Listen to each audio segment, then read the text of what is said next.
Hello, everyone. Welcome once again to our monthly COG Let's Play. It was a lot of fun being here with you. My name is Caleb. I am your host for this afternoon, as usual. So, always a good idea to do a little bit of a mic check. Let me just do this.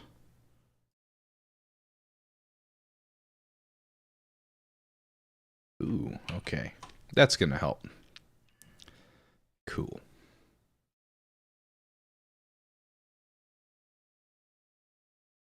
Excellent. Well, if you are watching, I'm so glad to have you on board with us today. I think we're going to have a lot of fun.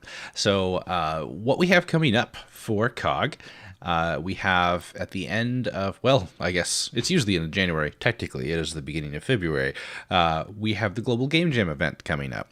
If you aren't familiar, Global Game Jam is a global event, hence the name, where they host a 48-hour game jam. And basically, all over the world, people are participating in this game jam. So you can sign up to host a local site where people can meet together. Some people do it remote and do virtual, where you can come together and there's a kind of a universal prompt for everybody. And you can take that prompt and make a game in 48 hours. It's really cool. The way they used to do it was they had, it was like a 48-hour window from Friday about 5 or 6 to Sunday about 5 or 6. Because of the remote nature of the world and everything that now, they kind of extended it so there's like a week that you can do it in. And so you used to be like every time zone would start 5 p.m. on Friday in their time zone. You kind of like the whole world would go around. Now it's just sort of the content is available there for you, and you can pick a 48-hour window within kind of a week. Yeah, we will be hosting ours on Friday from roughly about 5 or 6 on Friday night to Sunday, the first weekend in February, and very, very exciting. We are going to be hosting it at the Game Arena in Hilliard, Columbus. Wow, that's going to be really cool. It's a neat space. We're really excited to be partnering with Game Arena for this. There are links for the upcoming event on our Discord, so please go to our Discord and check it out. I will get a link up for us here. But yeah, more than welcome to come check it out, and looking forward to seeing what games you all are going to make. It is probably one of the coolest events that we do every year, so I'm just really excited for that. I'm really excited to have all of you participate in it. Yeah, so to that end, for today, what we're trying to shoot for, when you participate in a 48-hour game jam, really any game jam, but 48 hours especially, there's really not much you can do. 48 hours is a pretty small window. And so one of the challenges, of course, is scope and thinking about how much can you actually really get done with the amount of people on your team, with the composition and makeup, whether you have programmers or artists or designers or, just warm bodies with time in order to dedicate to it. That can be challenging for some people sometimes. So, the primary thing that we're going to be talking about today is we're going to be talking about scope. And we're going to be talking about how to think in a way to scope out your game moving forward for the game jam. To that end, we have a lineup of delightful games. I'm actually really excited because there's some crazy titles on this that are just utterly delightful. Who knows? A number of them might have actually been generated from game jams, which is cool. So, yeah, we're just gonna play through a couple. Pretty much all of these were recommended by people from our Discord. So always looking for game recommendations on Discord for things we want to play and things we want to talk through. This is a space that's all about design and thinking about how games are made and trying to have a conversation about it. And so really excited. Hoping this will be informative for you. I think it will be really fun. There are probably going to be moments, and I'm going to be very, very, very, very focused and have a difficulty. Some of these are a little technically challenging. I'm like, And that's to their credit. Like, a lot of these games are very simple, where they use very, very few commands in order to play the game, few buttons. And the fact that there are very few buttons and can be still very mentally taxing and challenging. I mean, super props. But we'll get into it and have fun with it. So, yeah, I tried to pick some things that have variety. So we've got some in the pixelated style. We got some in the kind of their own nice styles, shell-shaded style. Yeah, so it's a little cool spattering of things. But let's get started. I usually have a game details page, but we're not talking about just one game today. We're talking about 5-ish. I think we'll have about 5 games we're going to be looking at, maybe. Yeah, about 5.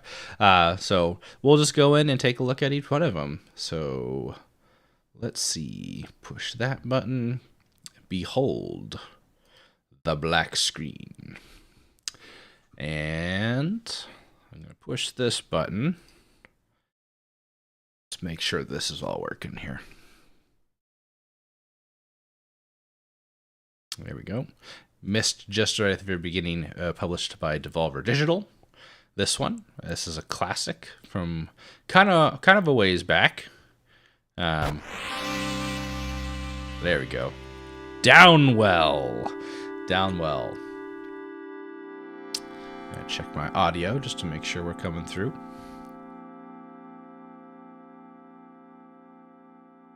Oh yeah, coming through beautifully. All right. So to introduce you to some of these, I think what we're gonna do is I'm just gonna play it for a quick minute, and then we'll check out and see what we can talk about. So, oh yeah, when you very first start this game, you start right here, beneath this lovely tree and this bench that you can run on, which is fun. And then little falling animation is great. All right, here we go. Downwell. We're going to do the standard style. I have played this once before and unlocked a bunch of stuff, but let's see. It might be a little loud. Let's turn that down a little bit.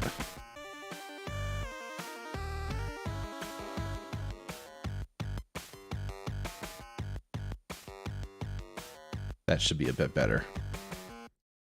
Okay, so let's just play it. Let's just watch it play it for a little bit.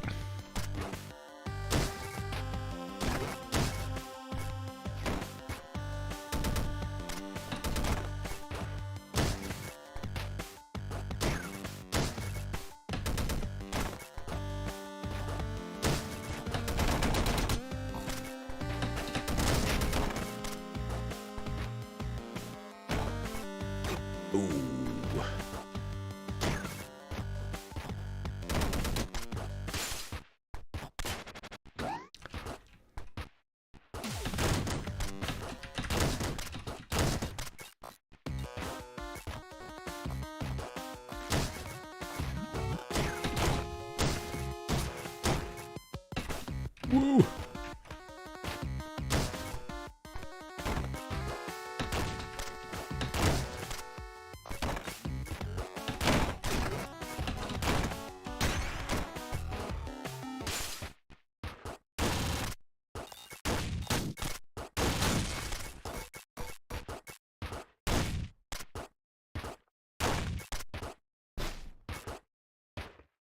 Breather.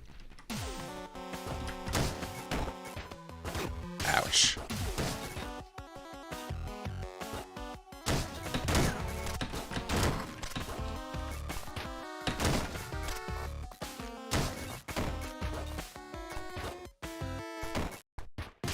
Ta-da! Actually, just terribly. Right. So what do we got going on here? So Downwell is fairly simple. There are effectively 3 buttons, I think, in total that you can use. Left and right. And either space or shift, kind of depending on your preference.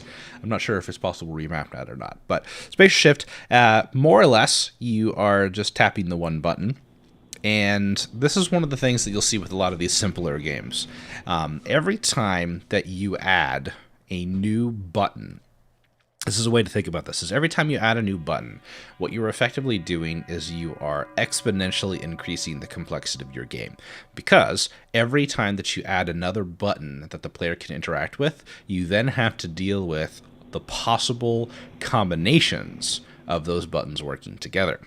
So in this case, you can go left and right, and then you can push the button that jumps and or shoots. Now, that's another thing we can talk about. But yes, so if you added another button, let's say a power-up button, or you added a dash button or something, every time you add a new button to your input, then you have to think about, okay, well, how does dash affect what if I'm dashing and shooting at the same time? Well, does one cancel the other out? What if I'm putting a shield up? Okay, well, can I shoot with a shield, or does shield prevent me from shooting? And so you have to start thinking about how all of those different inputs relate to one another and how they affect each other. So you really want to start thinking about, okay, every time that you add a button and every time you add another input specifically, and that's input is slightly different than thing the player can do, as we'll talk about. But every time you add a new input, that adds a new axis of interactability that you have to then deal with and figure out how you're going to handle that. Sometimes it can be very straightforward and simple, and sometimes it can add a lot of complexity to your game. So it's just good to think through what are the ramifications for the thing you're doing. Now, the other thing, and this is a very specific case for this, is sometimes a single input can have multiple effects. So for downwell, when you're on the ground, if you jump, then it's just jumping. But if you push the jump button while you're in the air, that provides a totally different interface, which is here shooting. And so there's kind of, it's one input for multiple actions. So that's also another thing to think about. So how many actions does your one button press do? A lot of games that are simple games, or games that have very limited inputs, those games will try to pack a lot into that single input. Sometimes it's because you're on a mobile device and all you've got is the tap. Maybe you have a tap and hold, maybe you have a double tap, maybe you have like a multi-tap. But every time that you are using those combinations, then you have inputs and then you have actions based on those inputs. And so in this case, you have the space bar for my preference, jumping and shooting, two things that you can do with that, and then combine them. Now, if you didn't notice this, and we can talk through this, I'm just gonna see.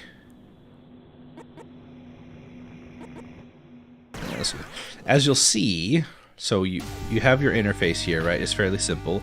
You have health to the left there. You've got gems on the right there. And then you have your ammo. So you can see my shotgun ability. So the way this works is when you're in the air, your unit doesn't recharge. Your bullets... And then once you touch the ground, as soon as you touch the ground, you get a recharge. And so it's a combination of combining your falling with the strategy of making sure you hit the ground every so often in order to recharge your bullets. Ooh.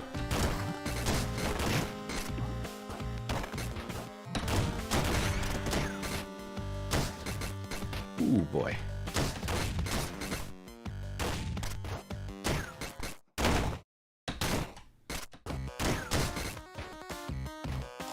There we go. Shop.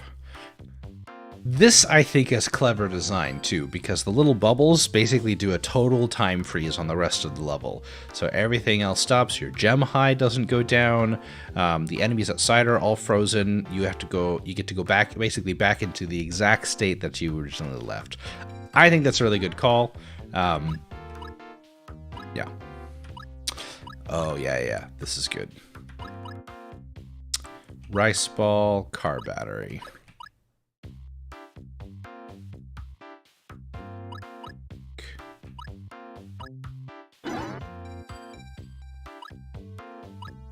That was good. Yeah.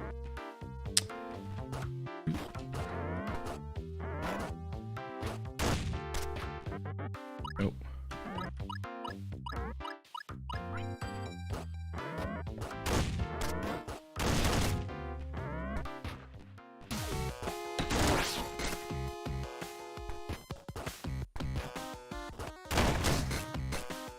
Now, obviously, this is a roguelike style game, so we have multiple procedurally generated levels every time, and then a progression system that's baked into each individual run. So you always start out with the same kind of character, same basic abilities, and then as you go through, oh, that's great.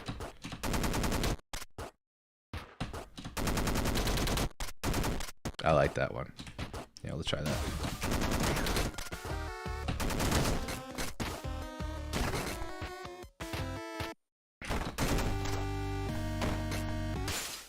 Another thing we're going to talk about here too is like when you are falling, you'll notice that the game also has a very minimalistic visual perspective. So white things are safe. Red is dangerous. And actually there's a couple of color modes where you can actually change different retro color combinations for which color is which color. But I love the simplicity of that one idea that white is safe, red is dangerous. So you can touch a lot of the tops of certain enemies to like Goomba style smash them, get rid of them. That's your white ability. And then just another couple ones that are like, yeah, the red, if you touch their undersides, you get damage. Some of them are all red, and you get more damage that way too. Yeah, so you get this rolling choice every time. Which of these do you want to pick? And they do minor attachments to your play. Discount, but I want to try the pretty balloon. I'm actually not sure that I know exactly what the pretty balloon does.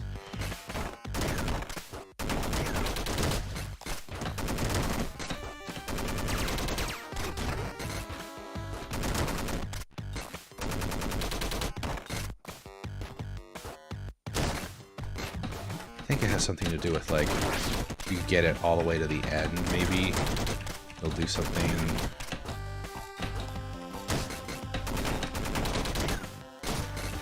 Go.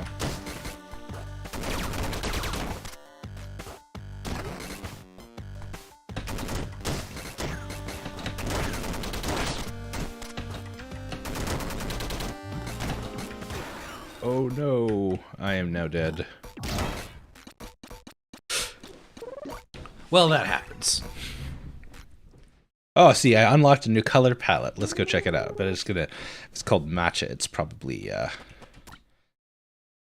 green. Let's see, color palette. Downwell. Oh, look, green. I love it. Let's do another run.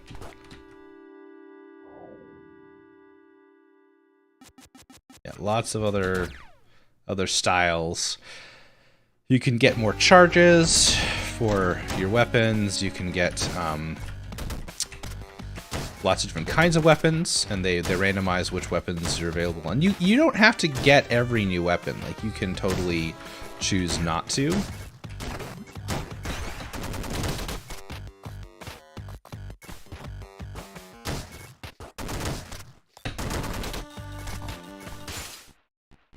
Yeah, some of these will just have gem piles, and they can give you additional gems, which are great for just general progress.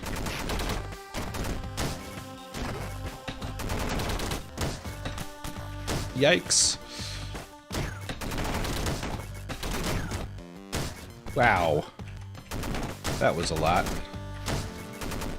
I don't think the green is as easy to see. Oh yeah, Nopi. I remember this one.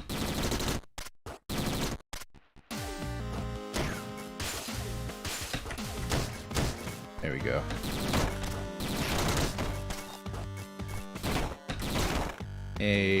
Bad. Okay. Shoot a gun module to shuffle at once. Oh yeah, so that might be if you want to. You get one particular one that you don't really want, and you can try a different one. Increase range and accuracy. Stomping on enemies causes a blast. Ooh, that could be fun. I like stomping on enemies, so let's cause a blast.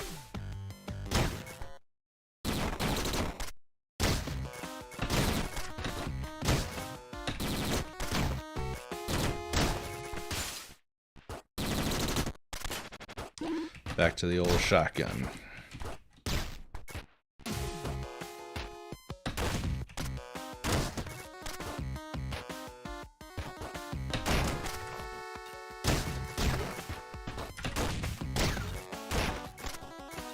Shop. We got rice ball, sushi, curry. Love the curry. Let's do that heal one.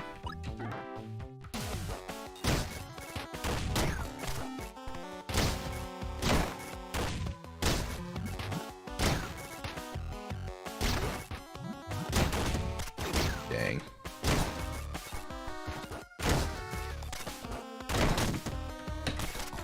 No! I'm in trouble.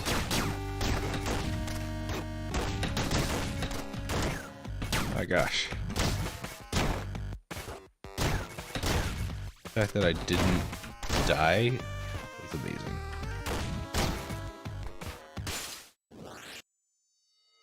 And then we're going to switch from this. The green is too hard. Bullet casings deal damage. Getting gems recharges gun boosts. Let's do... I think I've had this one before. I liked this one.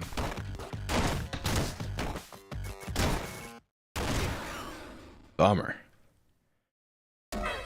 Whoop. Got a new palette. Let's try Aqua. Play this one just for a little bit more. But you get it. Like it's fairly straightforward. It's not overly complicated.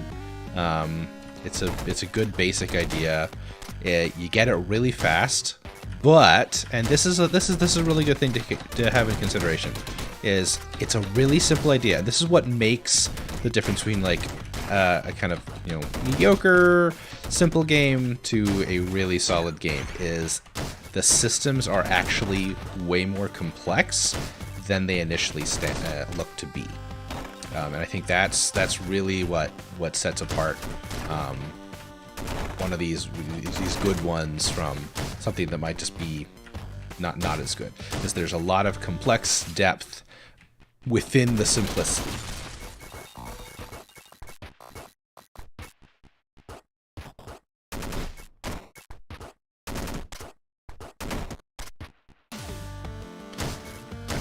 Once this runs over, then we'll... This one's fun. It feels really good to play, so I do highly recommend giving it a shot.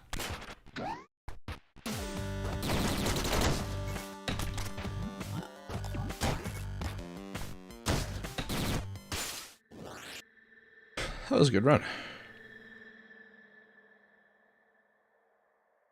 I agree. Yeah, that's a good point about the UX being very impactful.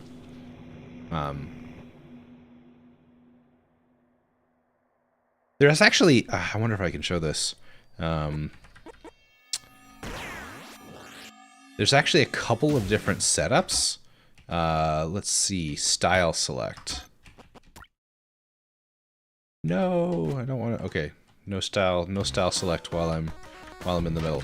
But there's, oh geez, there's actually a couple of different formats for the UX because it's so simple. Like this is kind of a setup designed for more of a, full screen monitor. Whereas, oh bad.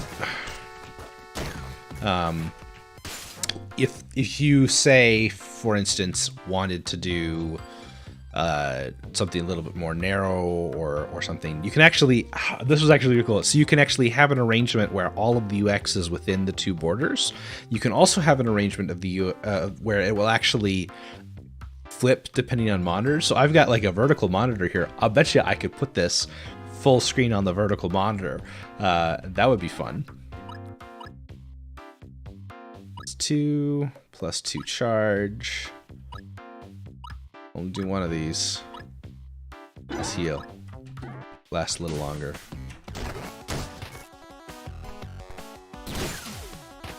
Ouch. So much for lasting longer.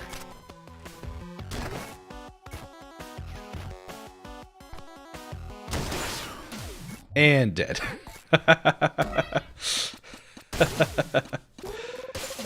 Well, all right.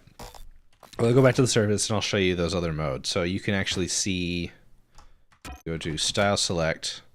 Oh no, not style. Oh, it's not the style select. It's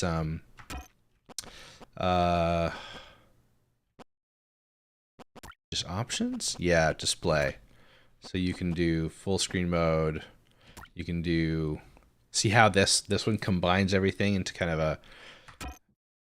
Let's just show you that. So you can see everything is all together. One mode and a single verticality.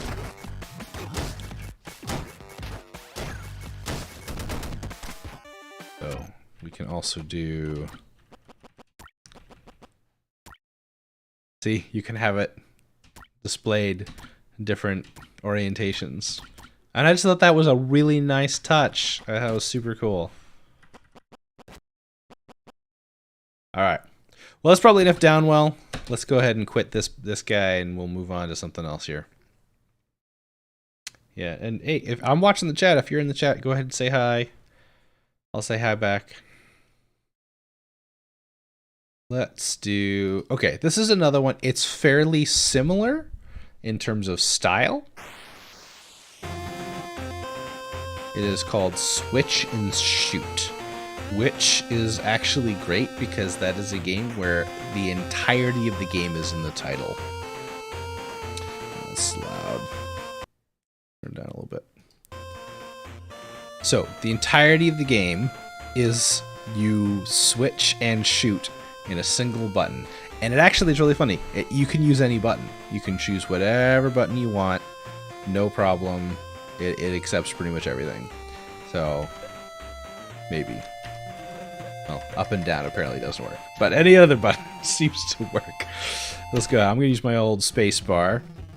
So the idea legitimately is, every time you push the space bar, or whatever button, every time you push the space bar, it shoots a bullet. Doing really badly right now. I did better at this earlier. Every time you push the space bar... Okay. This is embarrassing. Try it again. Every time you push the space bar, it shoots and changes direction! That's what I'm trying to say. Words are hard sometimes. There we go. This is one of those ones where it's like, talking and stuff at the same time is difficult, but...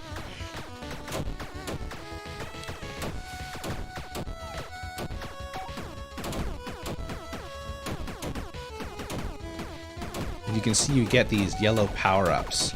And as you get those, you get the classic bullets, become more progressively powerful.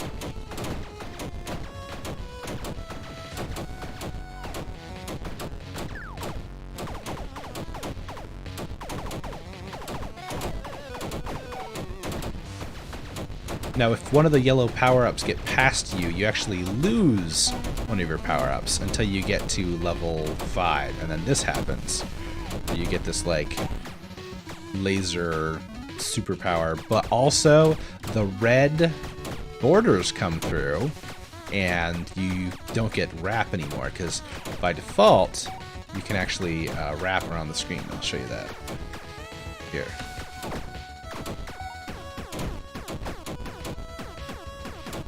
And the enemies, once they get down to you, they sort of hang around at a level. Oh, there's the blue one. Ah, missed it. Blue one gives you a shield, I found out.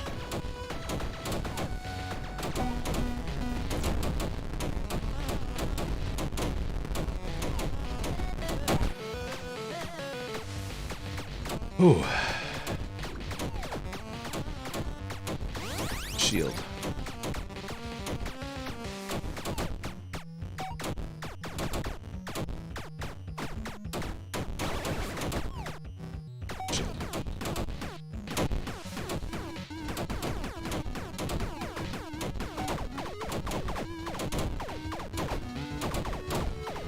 Oof.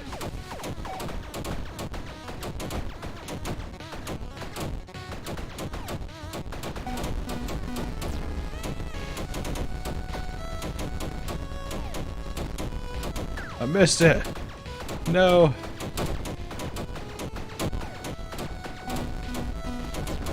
Oh, this is a problem. Oh no.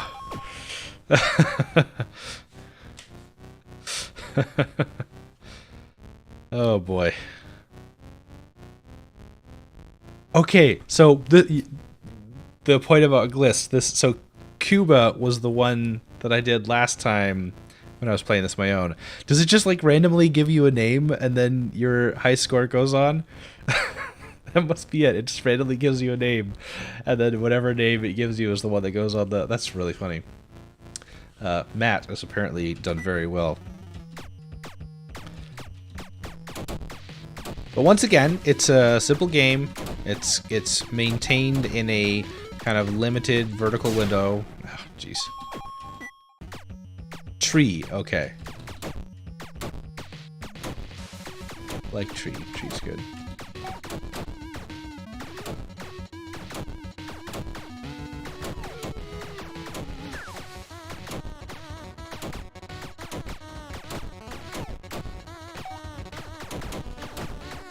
Come on.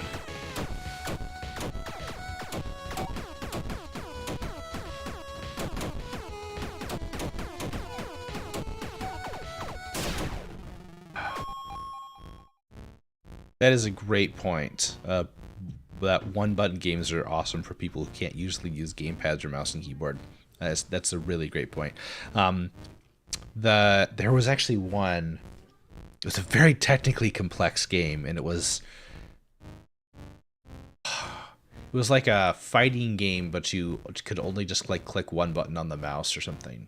Shoot, I forgot what it was called. And I think it had something in the title about like one click or something like that.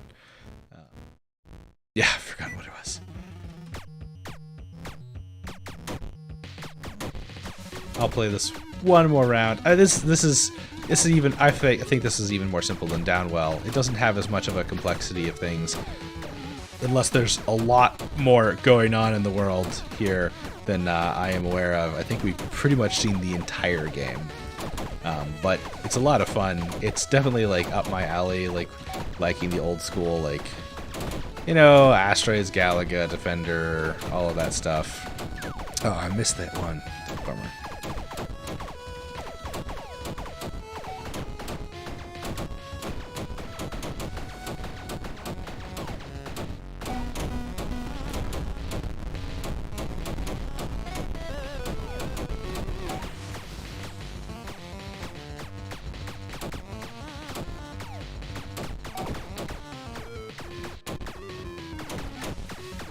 I think it's really interesting that it penalizes you for not getting the yellows. It's not just, you missed your opportunity to get it, but actually is you are worse off if you fail to get them. And yeah, that's an interesting choice, making it getting those part of the challenge of it all. Sector 3. Still have my shield, which that's good.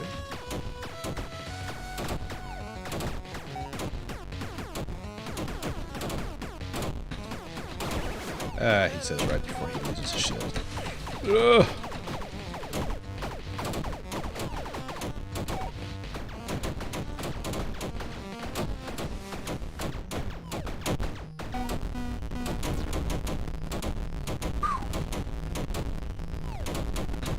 No! That was robbed. Robbed, I say.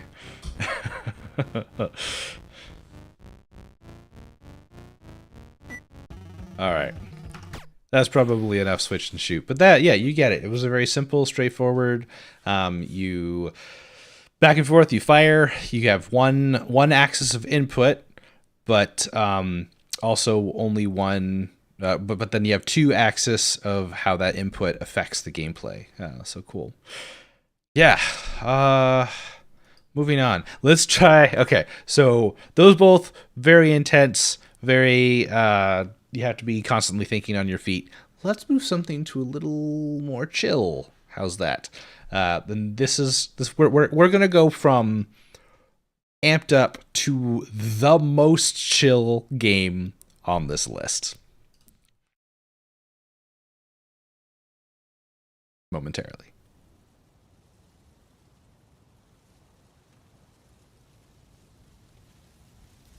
Okay. I had never heard of this game before. I believe it was Todd who made the suggestion. this game. Someone commissioned some artists to make pictures where they hid bees. So literally, I commissioned some bees. This is literally somebody commissioned some artists to make pictures and hid bees, Waldo style, in the pictures. And this whole game is you go, click the bees. It is excellent. It is really fun. So let's go ahead. I'll go back to the first one. Oh, can we not like reset it? Let's reset it. There's got to be a reset button, right?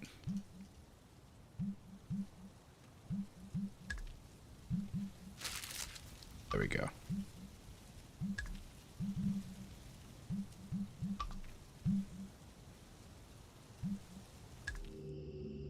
The bees. All right, here we go. So this is the first one, the graveyard picture.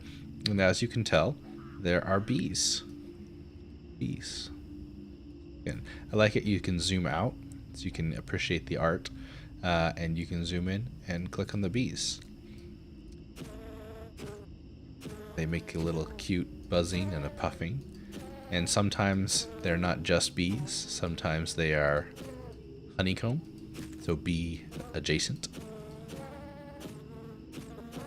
Make fun little... There's a honey dipper. There's a counter up at the top that shows you what bees are available. There's 48. And it says, I think it shows you what other things there are to click on. So it's like the honeycomb, the dipper, the various bits and pieces. So you can just click on. There's a very actually lovely warning right at the beginning of the game where it said, hey, just so you know, if you are recording this, you want to turn the music off because it's some licensed music and you don't want to get in trouble. So yeah, they just put that right up front where turned off the music. I haven't actually listened to it with the music on, so I don't know what that experience is like, but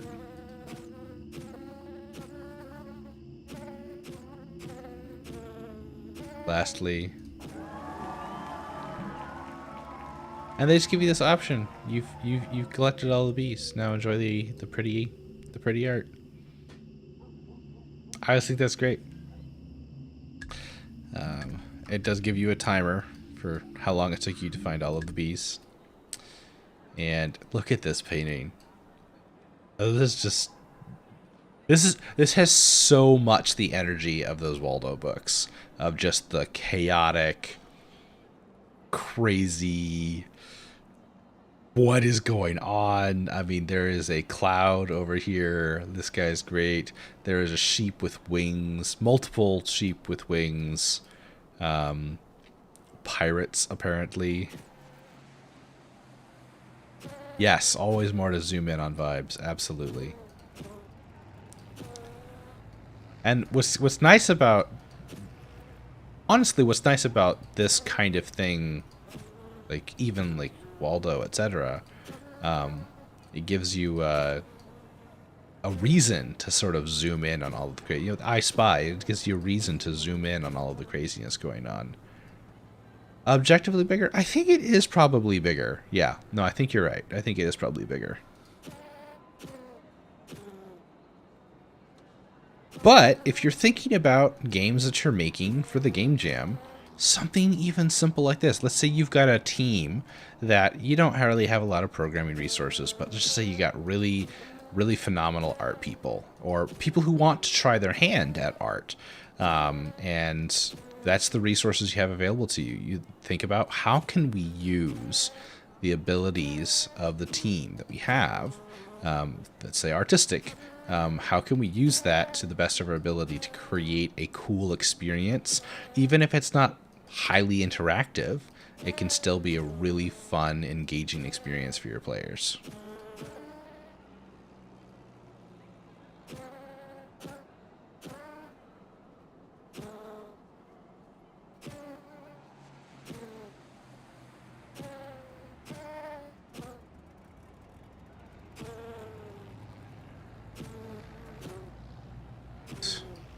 I think there are objectively more bees too.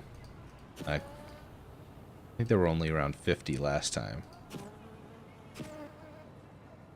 Everybody's gonna be like judging me. You're missing the bee. There's a bee right there. You didn't see it. What must have been really interesting is putting in the layers.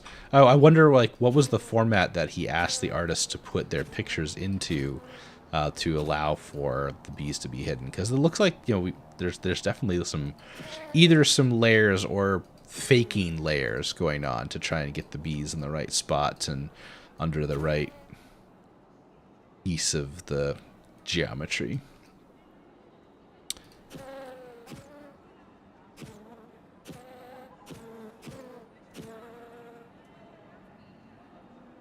See, is there a level at the end of this game that is entirely bees? You have to click on everything that isn't bee related. I mean, that would be so so in line, because that wasn't that always like you get to the last page of Where's Waldo, and there was like a million Waldos, and then you had to find the one specific Waldo. How they always did it.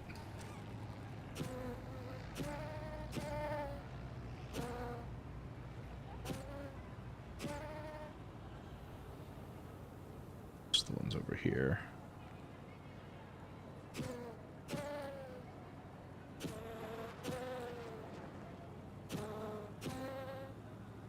Down to 9. I wasn't as systematic with my approach to this one. The Waldo convention. Speaking of conventions, definitely at GDEX I've seen people wear Waldo outfits before. How many am I down to? I have 5 left. See, I've like, I wasn't as systematic in my pattern searching, so now I've shot myself in the foot, as it were.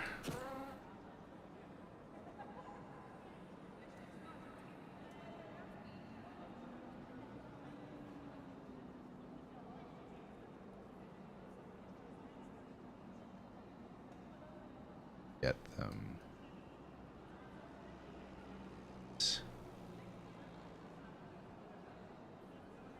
I think what I like about this particular format is that they go away, and so you're not stuck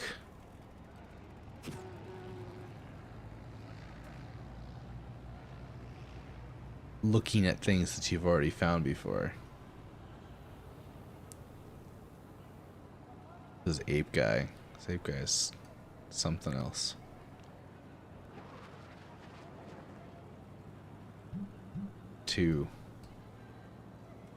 But it doesn't show you the timer, and frankly, oh, there was the honey. Not the honey. Yeah, I'd missed that. Oh, there's one. Erp. So close.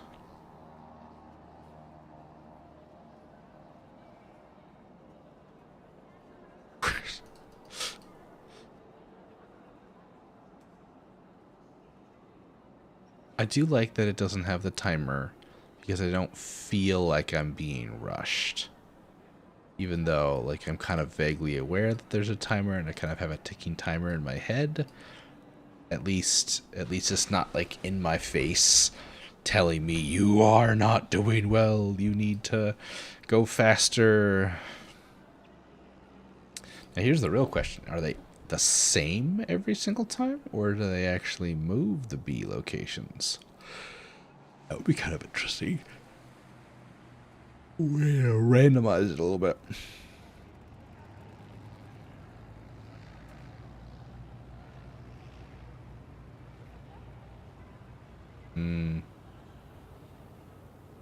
See what? This bee has got me. It's got my number. I won't see it. Can't give up now, right?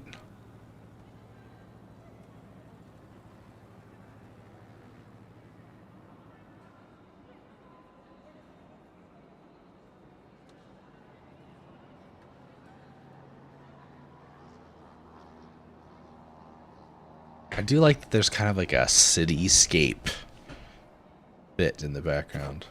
Oh, it was a guy wearing a bee outfit. Okay. That was, okay. All right.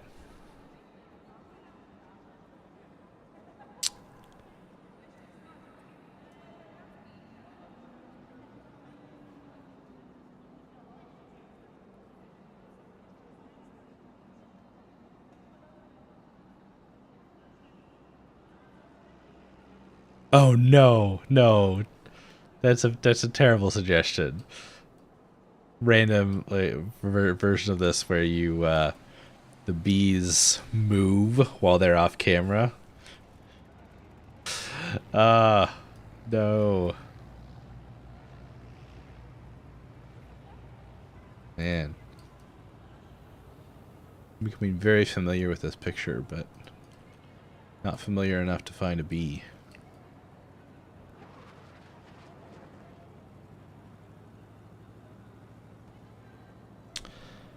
Gotta find this one.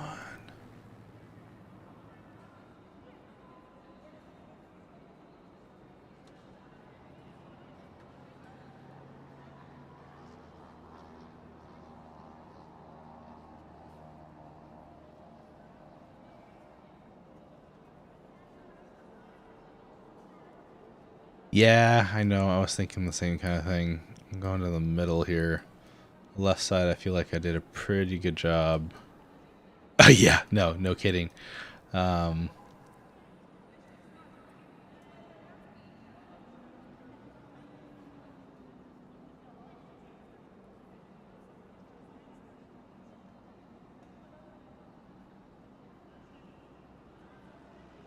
do like having the ability. Hey, Scott. Yeah, it's, man. If anybody sees it, feel free to just shout it out.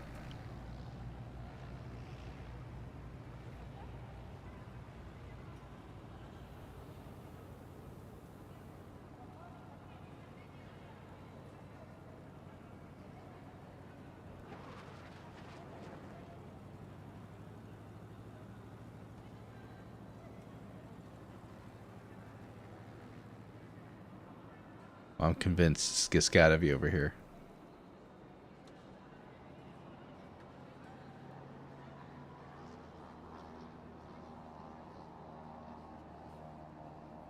Feel like we're almost on it. That could have been something over there. The bee.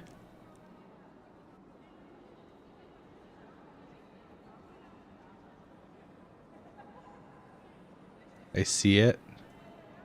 Inside the hot airplane. Inside the hot airplane.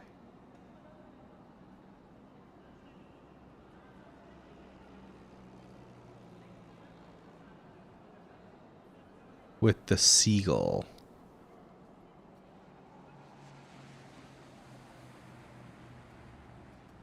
Or the bird pilot is. So you think it's over here? I've been clicking this right here. And it's not, this is not it.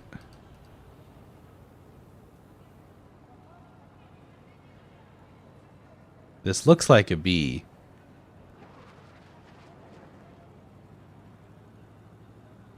It does. I agree. That does. That steering wheel bit there absolutely looks like a bee, but it ain't.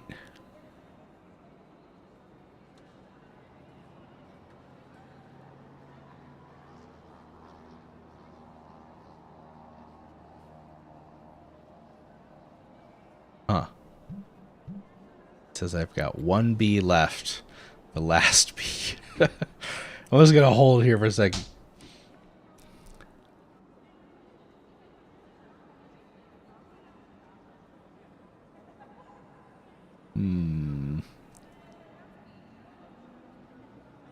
Let's see.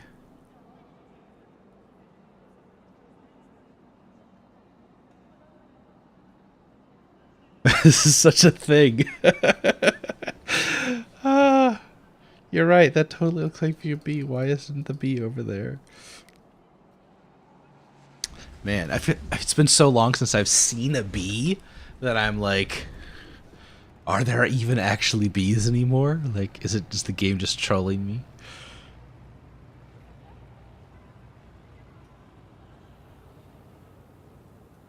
Slide over here.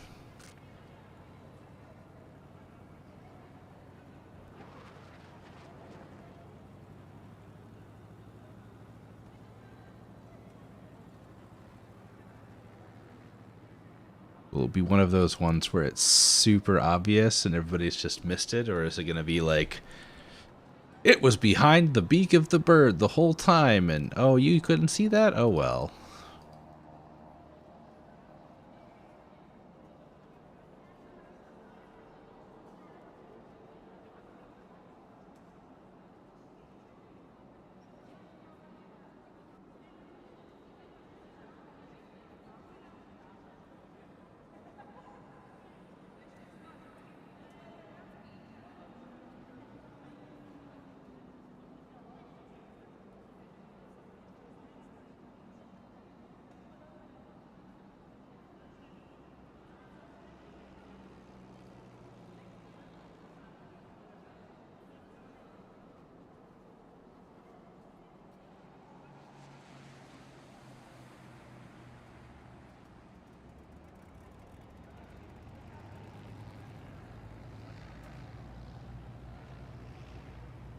Wait, could that be it?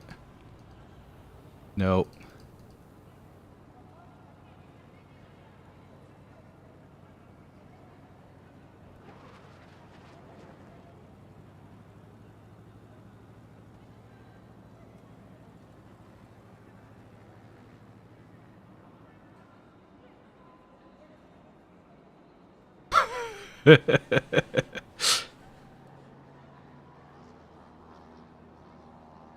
You get a B minus.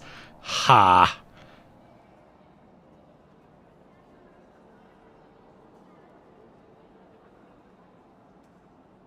Alright, I'll finish making another round. And if I don't find anything, we might just have to move on.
Some point in here we were talking about game design.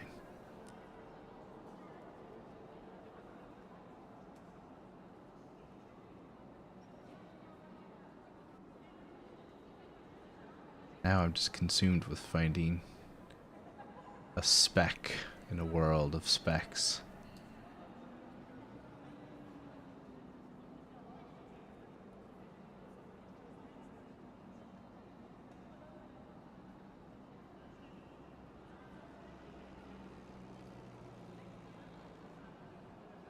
This is such an interesting picture, though. I mean, there's this guy. Wow. Cat. Can you inspect element? Ha! No, it is not a webpage game. It is free, though, I think. Yeah, you can. You too, for free. If I recall correctly, because I just picked this up, was free. You too can Own your own bee hunting game.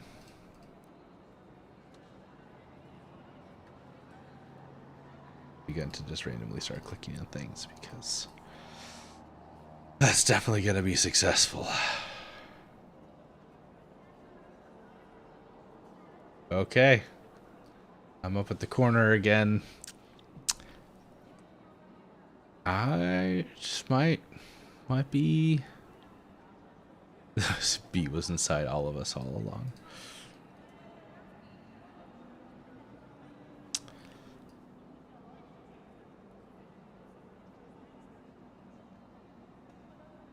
Well, that's the crazy image. And apparently a bee in there somewhere. Wow.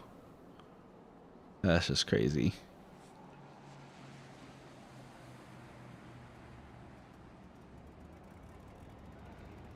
This house on this guy's helmet is great. That's fun. Seeing if I could do a bird's eye view, but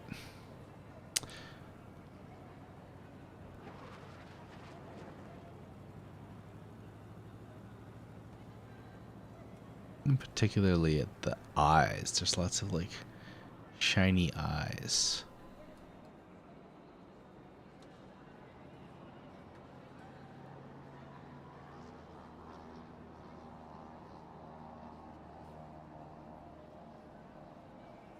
Ah, well.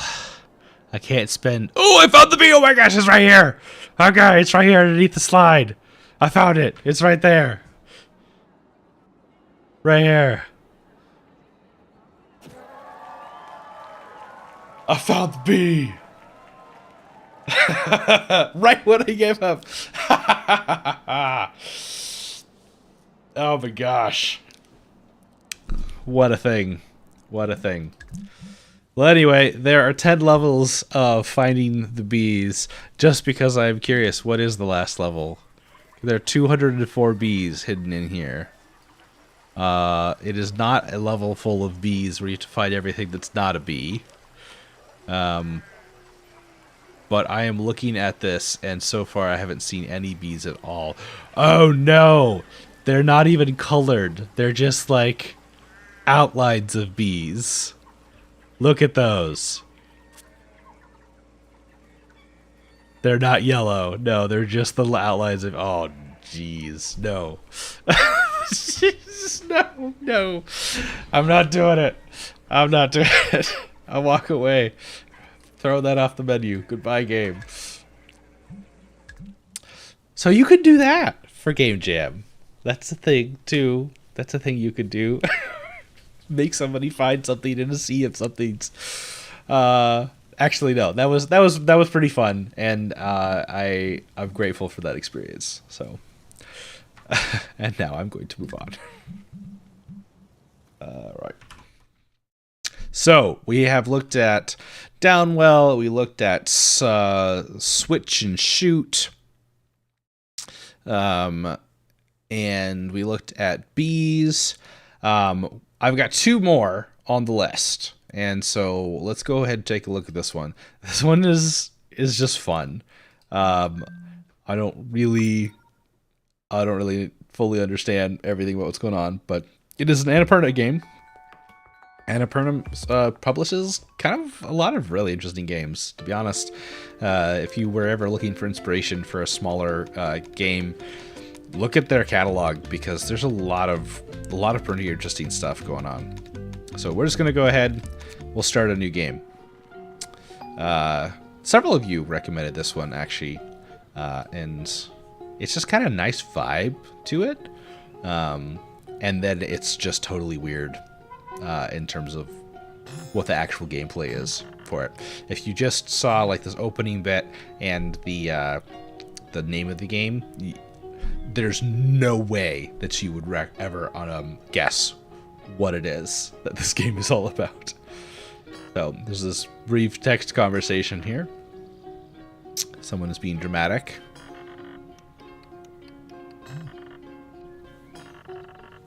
The Honking Man. So our first adversary.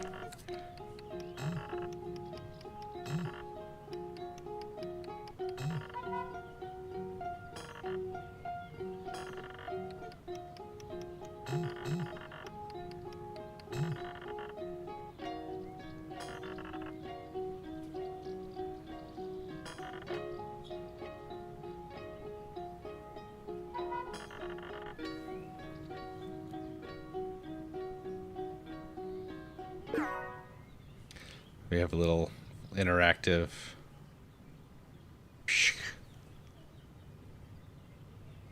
Gate, open the window. Welcome to Donut County. Not country, county. And this is a hole in the ground that follows your mouse cursor. And what can you do with a hole in the ground that follows your mouse cursor? Well, I'll tell you. You can consume random objects, including letters. Just let them fall. Look at the physics of this. Oop.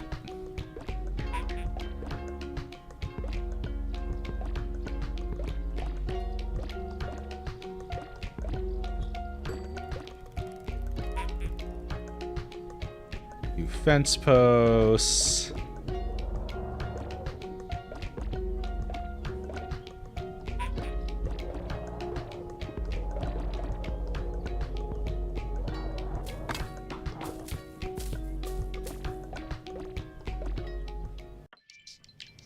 Where does the hole go?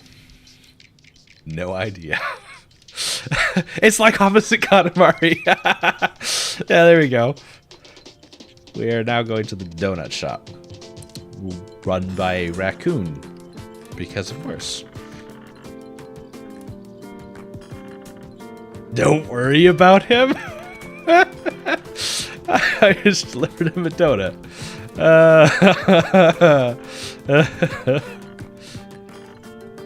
I'm level 9 now, of course.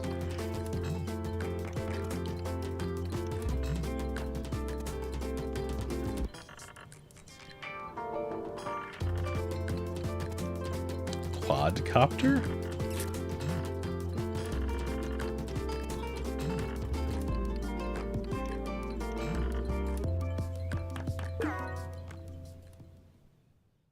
This is as far as I've gotten. I haven't actually played the next level.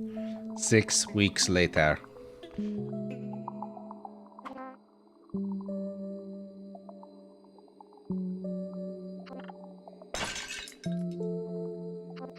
How could you smash my quadcopter? Oh, that's sad.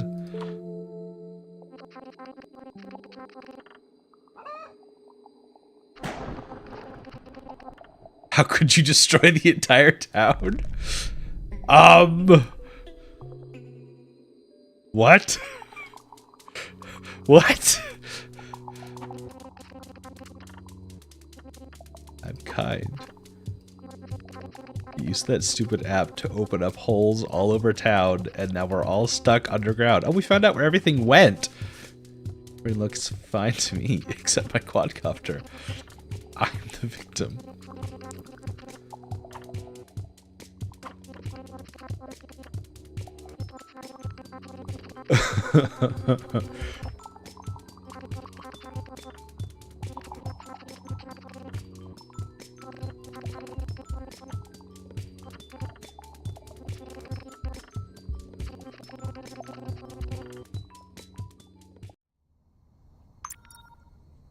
Left click to deploy hole. Oh yes, yes. Things only don't get spicy until Cavern Layer 3. I believe that this is a comment from a Dwarf Fortress player, if I am not mistaken. Left click to deploy a hole. I am now the hole. Once again. See, my hole isn't big enough to swallow up a giant box, but I can swallow up a couple of things here. There we go. I can probably... Ooh, there we go. Come on, suitcase. Yep, there we go. So it's kind of a little bit of a puzzle, because you do have a limit to the things that you can suck up. Come on. There we go.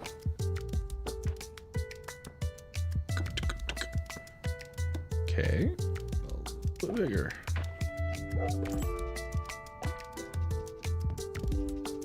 Well, I don't know if y'all are staying warm or not, but there's some serious snow outside. where we are. Got probably 4 inches so far.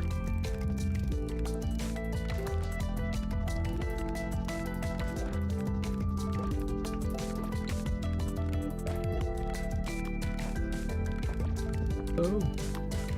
Or bag of flour, maybe? Ooh. Ooh, I feel bad.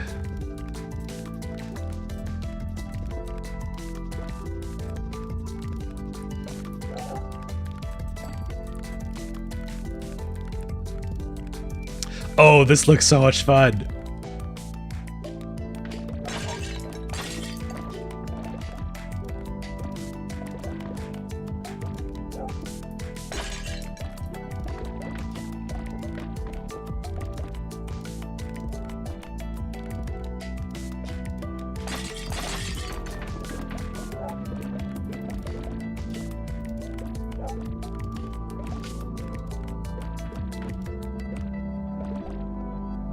Yes, the person who's just watching it happen going,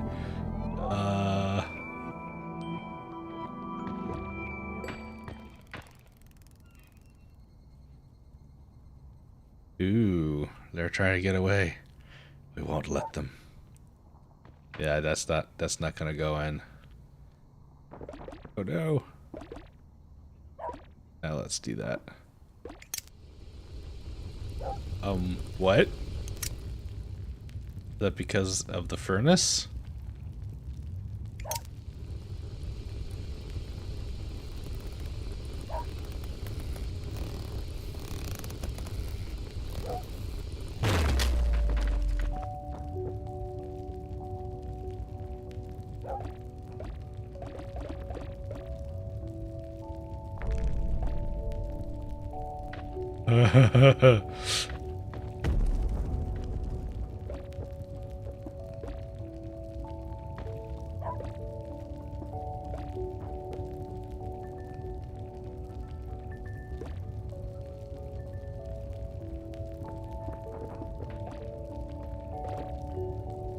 Definitely played the game like this once. It was like a space game and you were a black hole.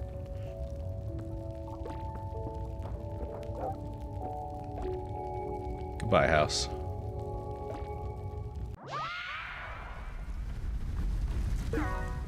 Great delivery. Oh, because I'm level 9 and I'm working towards 10. That's funny.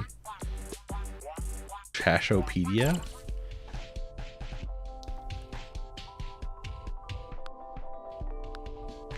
This is just all of the stuff that you picked up. Huh. Have a garbage day. I like this is really interesting. It's pretty chill, which is nice. And it's also very simple. I'm just using a very simple physics mechanic, and he's floating away. No, he's not. If you got swallowed first, how do you know it's in the balloon? The story is full of holes. Your brain is full of holes. Thanks to you. Just doing my job. Wait, let me dodge. I'm innocent. Up is in a hot air balloon? I saw a hot air balloon float by my ranger station. Which way was he heading? I don't know, I got distracted. I had just ordered a donut. I get hungry when I'm anxious. Lol. Wait, they're having a conversation. You don't lol in an actual like conversation.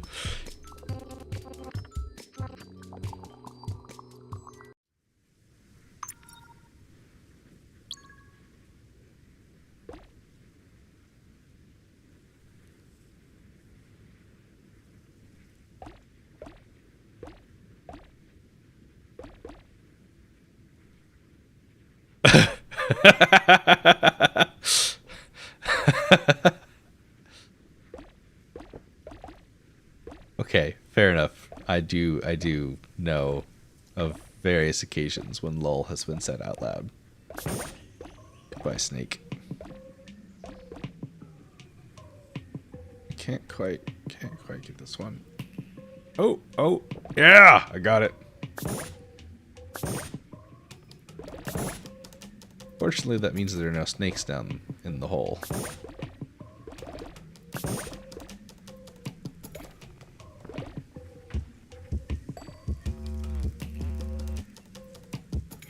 Ooh, bigger snakes.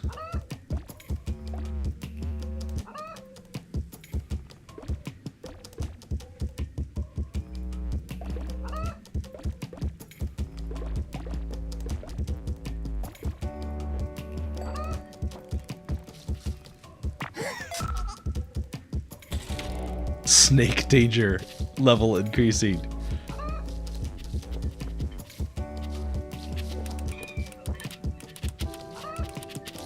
Oh wait, it is. I'm unscrewing it.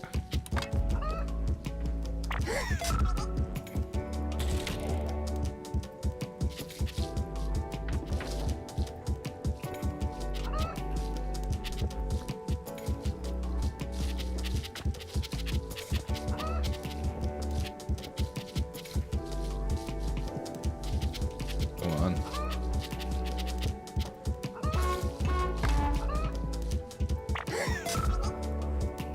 We're at maximum snake danger now.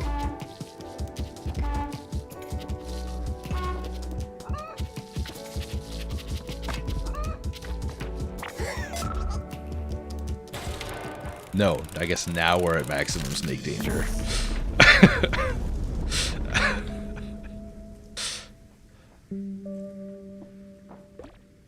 Snakes.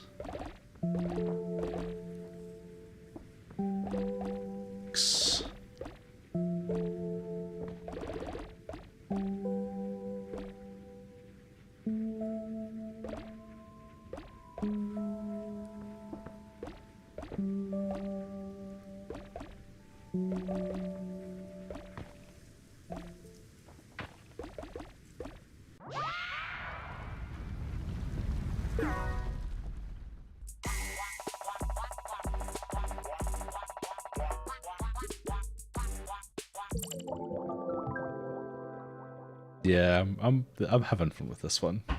I have one more after this to show. I want to see what the next one is. I'm curious if they're gonna do anything else, like if they're gonna add any other layers of mechanics, or if it's just gonna be kind of the same thing.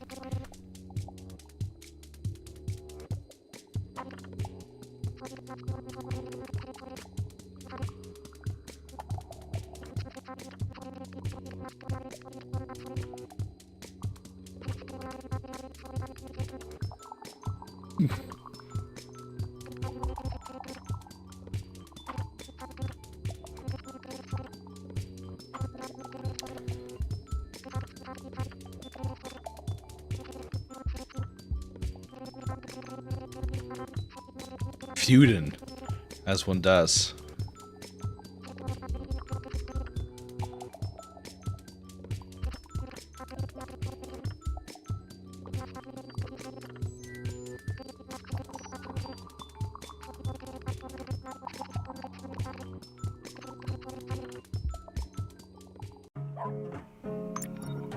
What is going on with that dog? What is going on with the dog? Also the fish. I'm so confused.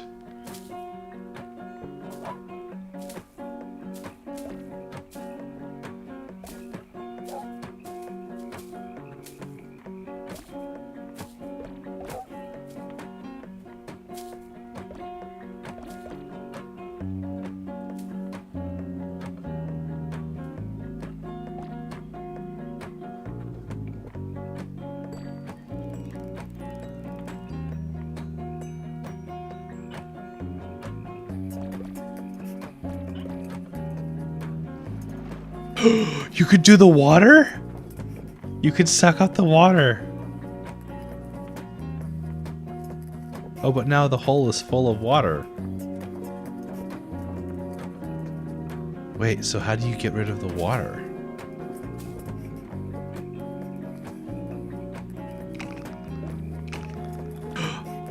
Oh, interesting. Okay. The bird bird gets rid of the water.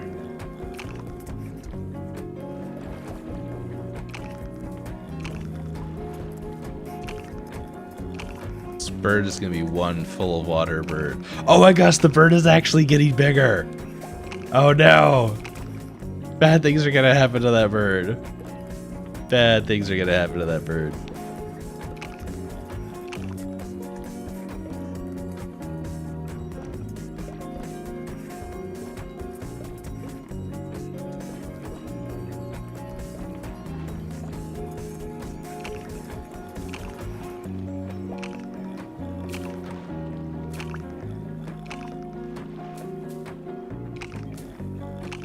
Oh, I am not. I'm not excited for this bird.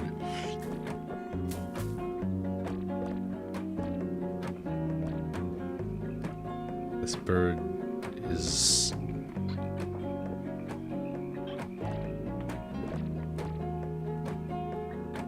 Bye, bird. I was worried about that bird. Okay, that was a short one. Interesting. Didn't like have additional stages. I guess I had the one stage right at the beginning, but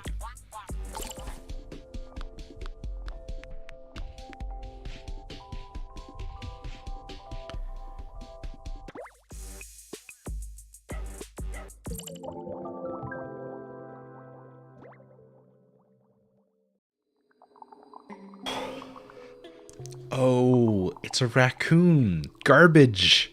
Ah. Makes sense.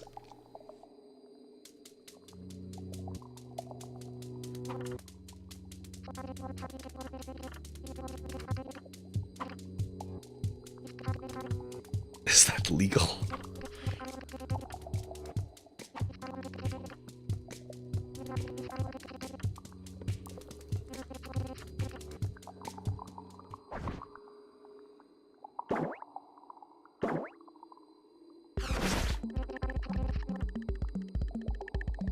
Coyote.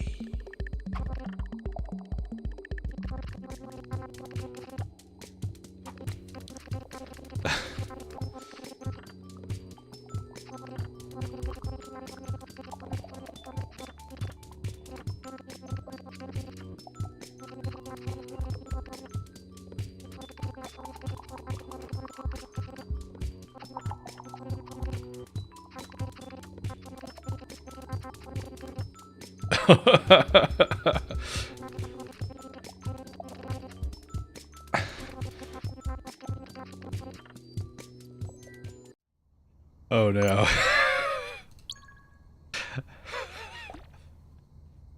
This is so weird. Come on, Rock. Go down.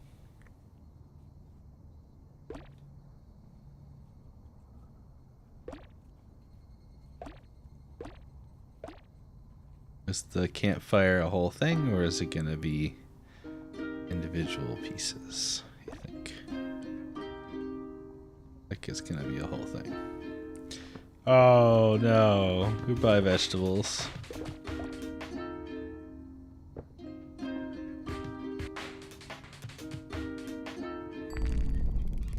Oh no, the fire again. Oh no, the popcorn! It's popcorn! I love it. Oh my gosh.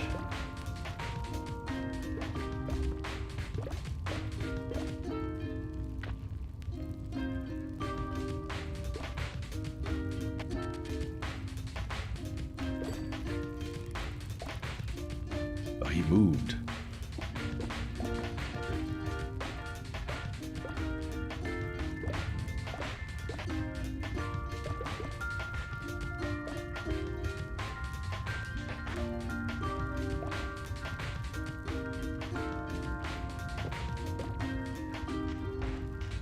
I'm disappointed I can't eat that sign.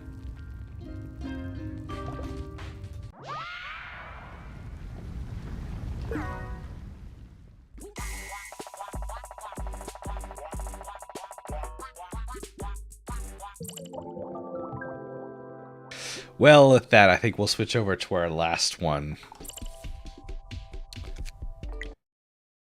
Okay. So we got one more for you. And let's go ahead and launch it. This is a game that I have heard about before, but have never actually played before. Devolver Digital.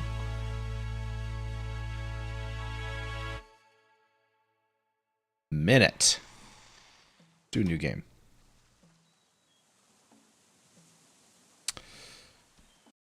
Okay, so you're in, little dude, in your house. Little dude that I cannot get over the fact that totally looks like a Tamagotchi. Don't know if that was intentional or not, but he's definitely a Tamagotchi in my headcanon. 100% he is. Okay, so just wandering around. Okay, there's like stream and stuff. Pretty nice. Peaceful.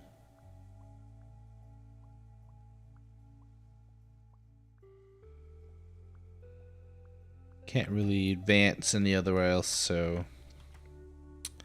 Has it been a minute since you played Minute? Got?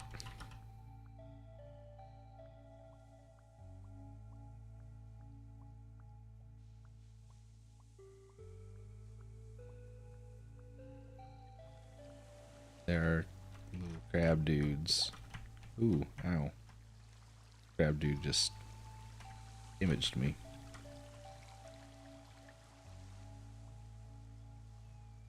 Yeah, I know. I'm so funny. I'm the most funniest.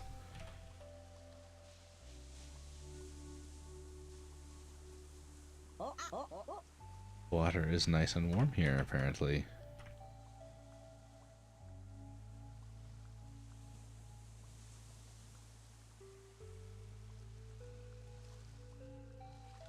To satisfy my own curiosity,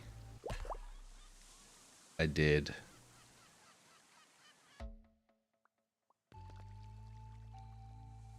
Curiosity satisfied. Alright. And so we've got a blocked off area and a sword. I got the sword. And then, oh no, my gosh, there's a timer in the top left-hand corner. What will happen when the timer runs out?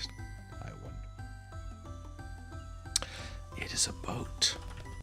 Break the boat because we have a sword, so we can break things. Violence is the answer. Oh, he totally just nerd. Oh my gosh, I'm dead. Well, back to the beginning. I hear it's a very good place to start. You took that cursed sword! Please drive by the factory. Ouch. Ouch. Ouch.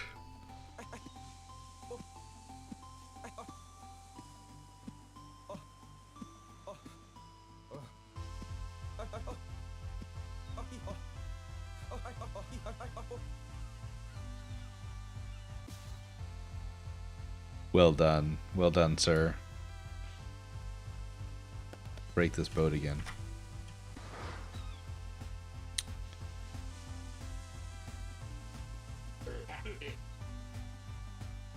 What's this place? Only someone would take care of those 3 crabs. There's some music.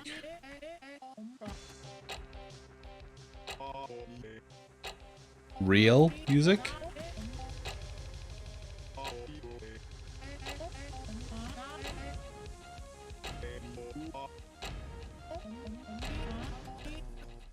I'm dead again.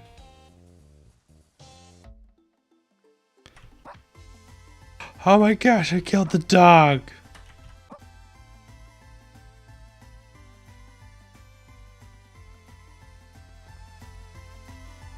I'm such a horrible person. Yeah, so it's a game that plays out, and this is honestly, this is so clever. It is a game that plays in 60-second loops. If any of you have played, ouch. Am I gonna get anything more than that? Nope, just ouch. Oh, what's the game I'm thinking of? Where you have the 20 minutes. Oh, come on. Outer Wilds. There we go. Yeah, it's similar to Outer Wilds. Yeah, extremely condensed Outer Wilds. That's basically what we got going on here. And so there's a whole world, and you get 60 seconds to.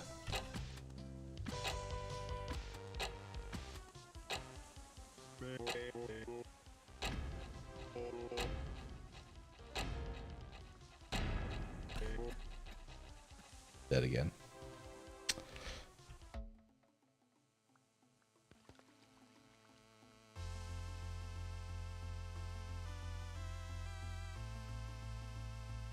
Yes, you keep your progress between, which is actually, that's kind of cool.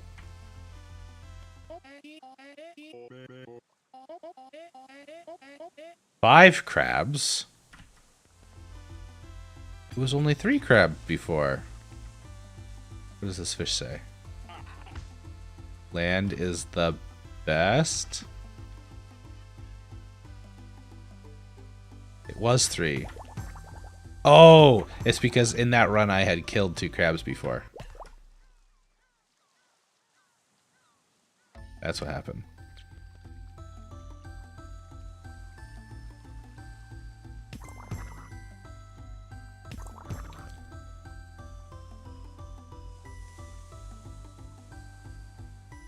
It is really malicious, and actually, I will show you something that I discovered when I was briefly playing it and testing that is even more malicious. Let me just see if I can get these crabs, and then we'll next run I will show you something very malicious. Yes, the guy at the lighthouse. That's what we're gonna do. We're gonna go to the guy at the lighthouse. I got a coffee. Should let you push boxes.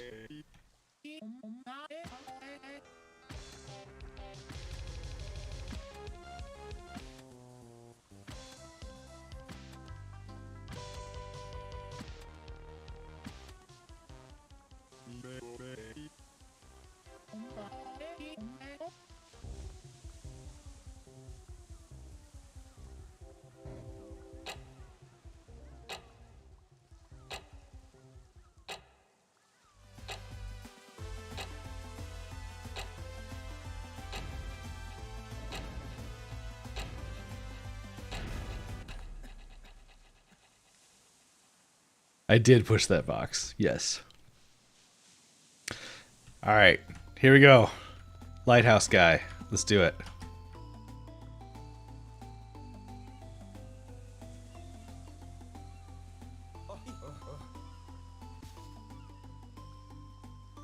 All right, just enjoy this.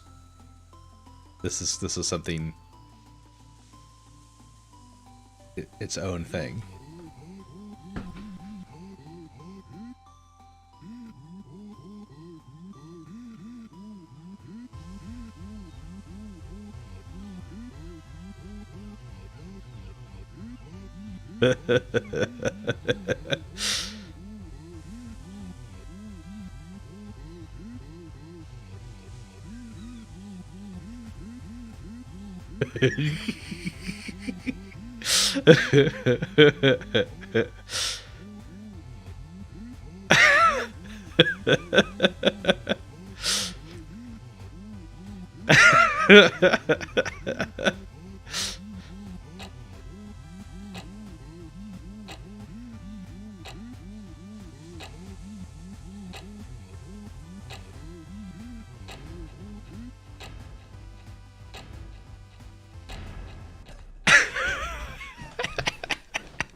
Oh my gosh. Info acquired. but only just barely.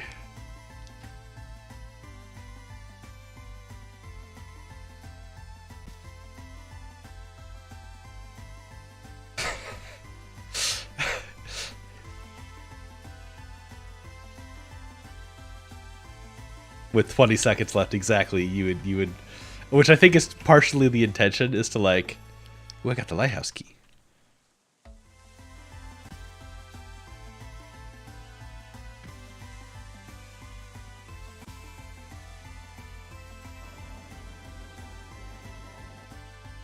I don't know if anything actually happens if you stab him. Yeah, just he'll say ouch, like everybody else does.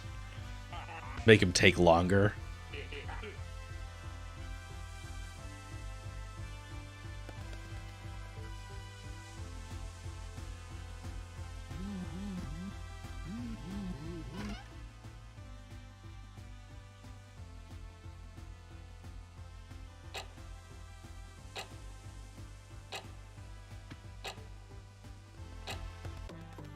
I got the flashlight.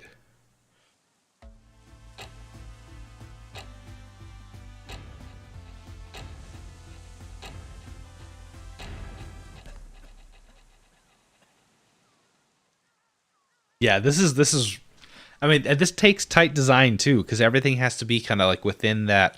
You can't have anything outside of that 60-second window in order to be able to obtain. And so it's just like progression is really interesting because there's familiarity, but also exploration. There's just some really cool stuff going on in this game. I won't play it anymore, but that was just really neat. It was a really cool concept of like, I probably will finish this one out just my own because this is really fun. I really enjoyed it. But yeah, I'm just talking about games for coming up for Game Jam. When you're thinking through your game, you're thinking through your team. Think about who you have available, what tool sets and skill sets they have available. Try to think smaller. Try to think how you can have depth of complexity with simpler sets of mechanics. Yeah, no, there's a lot of good things here looking at more simple games. Scope. You will not make an MMORPG in 48 hours. If you figure out a clever way to do that, then you get a cookie for sure. But yeah, no, generally speaking, you want to limit your scope. You want to keep it, down to what is the one thing that you really want to execute on well, and then try to hone in on that one experience. That's probably the biggest thing that we can learn from these games is they figured out what it is the thing that they want to deliver their experience on, and then they just focus all the way in on that one thing, which is really fun, really cool. Those are all of the games that I had to show. We're a little early at this point. Let's see. Super knowledgeable about server client infra, then you might be able to make a single mechanic MMO. Wouldn't that be a thing? Like if you had like a way to pretty quickly stand up just like a test instance on some sort of platform, like 48 hour Azure something, and you're like, okay, we're gonna do this one click MMO. I don't know that I would love to see somebody do that, but please don't try to do it unless you totally know what you're doing, because I can envision that being a very frustrating experience. But if you didn't have like authentication, if you always, every time you signed into it, you were just given a random like assignment, your number 553 or whatever, then yeah, if you didn't have to like maintain session to session information, if it was just like a lightning round, you pop in and you play until your session's over. I don't know. I mean, maybe there's something there. But yeah, totally. I think we're going to wrap up today, though, for what we're doing. It was a lot of fun.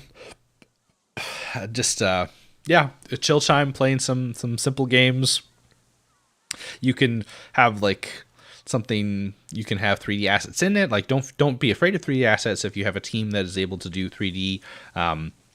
Frankly, the Donut County is not doing anything super fancy with 3D. They're just using like everything has mass and then center of gravity and things fall into the hole. I mean, it's not really, they're not doing advanced animation things with most of the objects. They have a couple of animation things running.